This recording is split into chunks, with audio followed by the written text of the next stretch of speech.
dhalinyarada iyo kobcintooda kaliya inaysan ku ekaanin akhlaaqiyadkaas kale iyo dhaqankaas kaleeto Soomaalida dhexdeeda ah waliba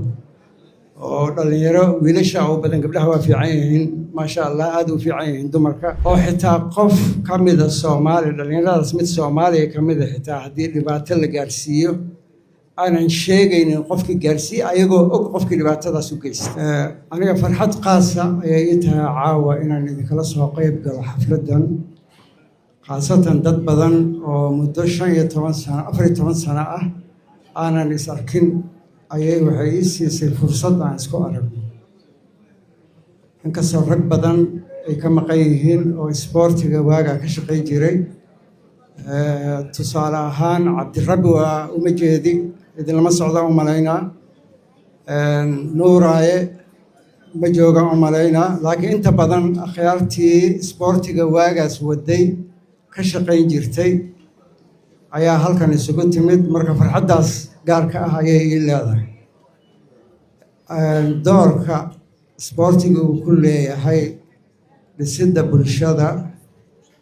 iyo kobcinta dhalinyarada hore ayaa looga hadlay oo ma rabo inaan ku noqdo inaan ka hadla ma rabo laakiin waxaan rabaa hal kaljar ama dhaqan oo aan isleeyahay raggan ka dhigtay isku soo abaabulay inay badbaadiyaan dhalinyarada waxaa jira hal dhaqan oo anigu u bixiyay dhaqanka waxa sheegin dhalinyarada waxay qabaan dhaqan la yiraahdo ama culture qofkii ayaga saaxiib la ah in haddii uu qalad galo aysan qaladkaas qof kale u sheegin waxa lagu leeyahay snitch baa tahay maxaa u sheegtay marka waxaan rabaa arrintaas ragga odayaasha u ah inay ku baraarugaan oo kaliya aysan noqonin dhalinyaradii in la dhiso maskax ahaan iyo ciyaaraha kaliya inaysan noqonin in la wacyigeliyo oo culture-kaas waxa sheegin ah sababtoo ah intaan Toronto aniga joogo waxaan arkayay dad badan oo Soomaalida dhexdeeda ah waliba oo dhalinyaro wiilasha oo badan gabdhaha waa fiican yihiin maasha Allah aad u fiican yihiin dumarka iyo gabdhahaba dadka jaamacadaha aado ka baxa percentage ahaan haddii la fiiriyo waxay u badan yihiin dumarka marka ragga la barbar dhigo marka waxaa dhacday dhici jirtay I think inay weli dhacdo in dad badan wiilal badan oo يعني أي أبورمان أو قالي محل يراهدا محل يعني جروبس إسكو سمي إسكو أبابولي أو حتى قف كميدا الصومالي لأن هذا سميت الصومالي كميدا حتى هدي اللي باتل جارسيو أنا نشيء إن قف كجارسي أيقو قف كي باتل داسو جيست مركب حان ربا خيارتان أورك today kaliya in focuskooda uusan noqonin dhisidda dhalinyarada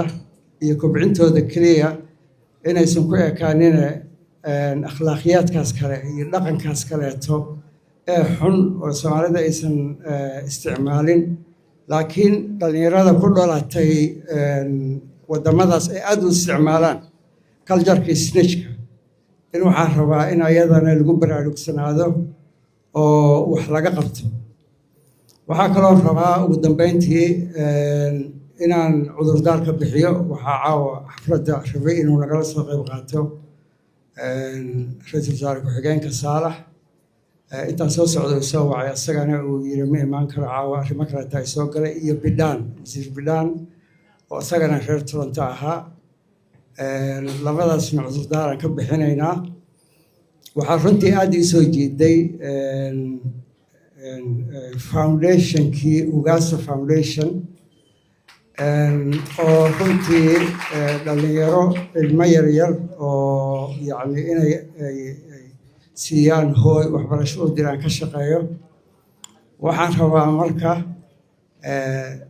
wasiir Jamaal waa jooga oo asagana qurbo joog aan isla ahayn inkastoo aniga isaga aan hadda ka baxnay qurbo joognimadii wasiir Jamaal Bidaan iyo ra'iisul wasaare Saalax waxaan rabnaa in idin sheegno inaan ku tabarucayno $20,000